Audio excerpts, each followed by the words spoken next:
Axis bank का credit card का जो ईएमआई होता है और क्रेडिट कार्ड का जो बिल होता है, ये बिल 3 महीना से मेरा एक दोस्त यहाँ पे पेमेंट नहीं किया है, ठीक है। और उसके साथ क्या क्या हुआ है, उसके पास फ़िलहाल 3 महीने बाद ही यहाँ पे लीगल नोटिस इशू हो गया है उसके नाम पे, ठीक है। तो क्या कुछ वो अभी प्रोसेस करेगा और क्या क्या दिक्कत फेस करना पड़ा है 3 ईएमआई यहाँ पे मिस करने के बाद एक्सिस बैंक का, ठीक है। तो फुल डिटेल्स ये वीडियो पे आप लोगों के साथ मैं आज शेयर करूँगा। सबसे पहले मैं आप लोगों को लीगल नोटिस जो आया है, ठीक है, वो दिखा देता हूँ आप लोगों को। ये आया है KS लीगल जो टीम है, इस टीम के तरफ से वो लोगों का यहाँ पे मोबाइल नंबर भी दिया हुआ है और ये टीम काम करता है एक्सिस बैंक के साथ, ठीक है। तो एक्सिस बैंक का क्रेडिट कार्ड मेरा ये दोस्त का था, उसका नाम देख सकते हैं आप यहाँ पे, अभिजीत सिल, और यहाँ पे फुल एड्रेस लिखा हुआ था, मैं एड्रेस यहाँ से हटा दिया, ठीक है। और उसके बाद यहाँ पे देखिए आप लोग सब्जेक्ट क्या है यहाँ पे देखिए, demand notice in respect of overdue amount 9500 against the credit card जो फैसिलिटी नॉन्ग, ये क्रेडिट कार्ड का यहाँ पे नंबर लिखा हुआ था। क्रेडिट कार्ड का जो ये नंबर है क्रेडिट कार्ड का, वो मैं यहाँ पे हाइड करके रखा क्योंकि यूट्यूब का पॉलिसी होता है, ठीक है, इसके लिए मैं हाइड करके रखा यहाँ पे। उसके बाद यहाँ पे डिटेल्स दिया गया है, ठीक है। फिर से क्रेडिट कार्ड का यहाँ पे नंबर दिया गया है, एक लेटर के तरह यहाँ पे लिखा गया है, आप जो क्रेडिट लाइन लिए थे क्रेडिट कार्ड में, ठीक है, वो जो आप लोन लिए थे क्रेडिट कार्ड का, उसके बारे में यहाँ पे लिखा हुआ है कि आप लोग है आप जो इसको पेमेंट कर दीजिए। कितना पेमेंट है, 9500 यहाँ पे पेमेंट करने के लिए यहाँ से बोला है। उसके बाद देखते हैं नोटिस में और क्या क्या चीज़ है, ठीक है। तो यहाँ पे और भी लिखा हुआ है, ठीक है। यहाँ पे और एक चीज़ लिखा हुआ है देखिए, if the over due payment is already made by before the receipt of this notice please ignore the same. मतलब अगर आप पेमेंट कर दिए फिर भी ये नोटिस आपके पास आ चुका है तो इसको आप लोग इग्नोर कीजिए, ठीक है। तब इसको आप लोग उतना दिमाग में मत रखिए, इसको इग्नोर करके आप लोग चलिए। उसके बाद यहाँ पे दिया गया था, for any assistant you may contact our collection manager, ठीक है। यहाँ पे कलेक्शन मैनेजर का नाम दिया हुआ था, वो नाम भी मैं यहाँ हाइड करके रखा। उसके बाद उनका मोबाइल नंबर भी यहाँ पे दिया हुआ था, ठीक है, वो भी मैं यहाँ पे हाइड करके रखा। तो ये हो गया जो लीगल नोटिस है, ठीक है, एक्सिस बैंक की तरफ से ऐसा लीगल नोटिस यहाँ पे आया है, ठीक है। तो अभी मैं आप लोगों को दिखाता हूँ जो इसका जो बिल था, ठीक है, क्रेडिट कार्ड का जो स्टेटमेंट था वो स्टेटमेंट अभी दिखाता हूँ। उसके बाद यहाँ पे आप लोगों के साथ डिस्कस करूँगा कि इनका कितने बार होम विजिट हुआ है, क्या क्या प्रोसेस हुआ है ये लीगल नोटिस तक, ठीक है। तो ये रहा आप लोगों के सामने एक्सिस बैंक का जो क्रेडिट कार्ड का जो बिल है वो बिल, ठीक है। तो बिल में आप लोग सब यहाँ पे देख पा रहे होंगे, ठीक है, कि यहाँ पे देखिए क्रेडिट लाइन जो है 60,000 का क्रेडिट लाइन है और भी यहाँ पे डिटेल्स भरा पड़ा है, ठीक है। और भी बहुत सारा डिटेल्स यहाँ पे होता है, क्रेडिट कार्ड का जो स्टेटमेंट होता है वही स्टेटमेंट। अभी बात कर लेते हैं कि क्या क्या इनके साथ अभी तक हुआ है और अभी क्या करना पड़ेगा। ये जो नोटिस आया है देखिए, ये एक डिमांड नोटिस है, ठीक है। डिमांड नोटिस है मतलब ये कोई केस का नोटिस नहीं है कि जैसे कि आप लोग जानते हैं कि क्रेडिट कार्ड का बिल या कोई बड़ा अमाउंट का लोन, ठीक है, या बैंक का कोई लोन, ये सब नहीं पेमेंट करने से क्या होता है, लीगल एक्शन होता है। लीगल एक्शन होने के बाद जो होता है कोर्ट में जाना पड़ता है, ठीक है, कोर्ट में ये केस चला जाता है। तो ये ऐसा नहीं है, ये अभी तक कोर्ट में नहीं गया, मतलब 3 महीने में ही कोर्ट में ये सब नहीं जाता है। ये पहले डिमांड नोटिस भेजा है, मतलब इसके बाद भी बहुत सारा प्रोसेस यहाँ पे रहता है, ठीक है। तो अभी तक क्या प्रोसेस हुआ है देखिए, मैं बोल देता हूँ यहाँ पे आप लोगों को। अभी तक ये हुआ है कि देखिए यहाँ पे कि 3 महीने के ऊपर हो गए यहाँ पे, तो इनका जो लोन अकाउंट है, मतलब लोन जो यहाँ पे है क्रेडिट कार्ड का, ये NPA हो गया है, ठीक है।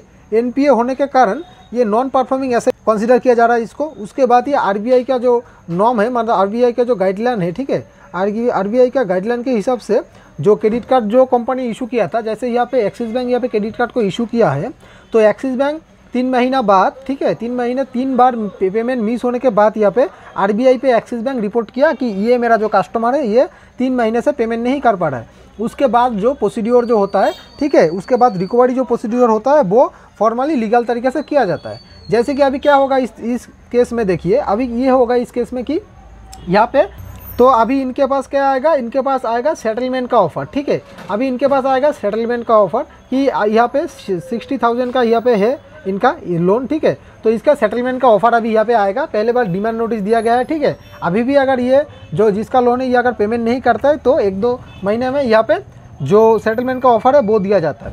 सेटलमेंट का ऑफ़र वो देगा, ठीक है। उसके बाद यहाँ पे सेटलमेंट मान लीजिए ना 30 से 40% में यहाँ पे नॉर्मली सेटलमेंट हो रहा है। यहाँ पे अगर ये सेटलमेंट भी नहीं कर पाता है, ठीक है, जितना अमाउंट है इनका उसका 30% 40% भी दे के ये सेटलमेंट नहीं कर पाता है, एकदम से ही ये डिफ़ॉल्ट हो चुका है, तब इस केस में क्या होगा, तब ऐसा होगा कि मान लीजिए लगभग 1 साल के बाद और देखा गया कि इससे भी थोड़ा लेट में यहाँ पे ये लोग कोर्ट में ये जो है ये केस कोर्ट में जाता है सिविल केस में, ठीक है।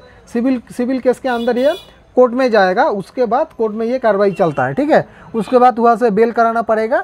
तो ये कोई क्रिमिनल केस नहीं होगा यहाँ पे, मान लीजिए ये एक सिविल मैटर है, मतलब कोई क्रिमिनल केस नहीं है। उसके बाद वहाँ पे कोर्ट पे इसका सेटलमेंट होगा, ठीक है। क्यों पेमेंट नहीं कर पा रहे हैं, क्या दिक्कत है, सारा कुछ ये बताएगा।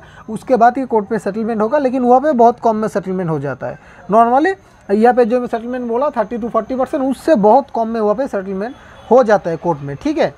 और अभी बता देता हूँ आप लोगों को कि कितने बार यहाँ पे होम विजिट हुआ है। देखिए, तो एक्सिस बैंक का यहाँ पे देखा गया है, दूसरा बैंक में अगर ये क्रेडिट कार्ड होता तो दूसरा बैंक में क्रेडिट कार्ड होने से ऐसा होता कि इतना देर में अब 3-4 बार होम विजिट हो जाता, ठीक है, 3 महीना में।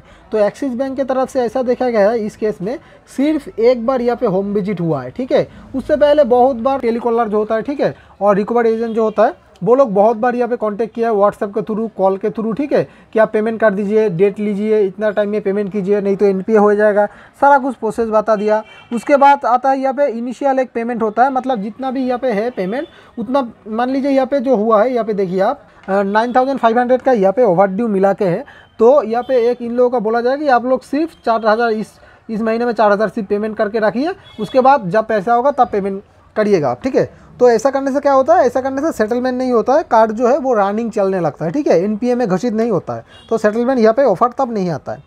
तो अभी क्या होगा कि इनका सेटलमेंट का ऑफर आ जाएगा। तो अभी तक यहाँ पे एक ही बार विजिट हुआ, क्योंकि यहाँ पे एक्सिस बैंक का जो रिकवरी टीम है, रिकवरी टीम ये क्रेडिट कार्ड का, ठीक है, लोकेलिटी से बहुत दूर पड़ता है। और जो यहाँ पे विजिट करना आया था वो भी आया था 100 किलोमीटर दूर, उसका भी घर है, ठीक है, उनसे भी बात किया, उसका भी घर 100 किलोमीटर दूर है। तो उनसे कैसा बातचीत हुआ, देखिए, इनका जो फाइनेंशियल अभी कंडीशन है, ठीक है, वो कंडीशन इन लोगों को बता दी कि मैं इस कंडीशन में अभी पड़ा हुआ हूँ, पेमेंट तो मैं कर नहीं पाऊँगा, ठीक है। ये लोग सिर्फ आया था 2700 रुपया पेमेंट के लिए, तो ये लोग आया था, ठीक है। तो इन लोगों को बता दिया गया था कि अभी तो पेमेंट नहीं हो पाएगा, क्योंकि अभी पैसा है ही नहीं, तो पेमेंट कहाँ से हो, ठीक, पेमेंट कहाँ से दे। तो पैसा था नहीं, पेमेंट नहीं हो पाया। उसके बाद जो आया था होम विजिट के लिए, ठीक, वो आराम से चला गया, ठीक है। वो बोला कि ठीक है, जब पेमेंट होगा पेमेंट आप लोग दीजिए, जल्दी करने की कोशिश कीजिए, ठीक है, और नहीं होगा तो तब तो सेटलमेंट का प्रोसीड्यूर है। लोन आप लिए हैं तो लोन तो आपको कंप्लीट, मतलब लोन तो आपको चुकाना ही पड़ेगा, ठीक है। उसका प्रोसीड्यूर होता है, उस प्रोसीड्यूर में अभी आगे बढ़ रहा है, ठीक है। जैसे कि अभी डिमांड नोटिस आ गया, इसके बाद भी और बहुत सारा नोटिस यहाँ पे आने वाला है, ठीक है। तो जब ये नोटिस आता है तब सेटलमेंट का ऑफर भी आता है, ठीक है। जब पैसा जुगाड़ करके आप लोग ज़रूर इसका पूरा जो पैसा है वो देने का कोशिश कीजिएगा, क्योंकि पूरा पैसा अगर आप लोग देते हैं, ठीक है, तब आपका सिबिल जो है तब आपका सिबिल एकदम सही रहता है। अगर पूरा पैसा नहीं दे पाते हैं तो इन लोगों का चक्कर में ऐसा नहीं घूम के आप जो कोशिश करना इनका जो है सेटलमेंट कर दें, क्योंकि ये लोन का जो टेंशन होता है ये बहुत टेंशन होता है। आप लोग टेंशन में मत रहिए,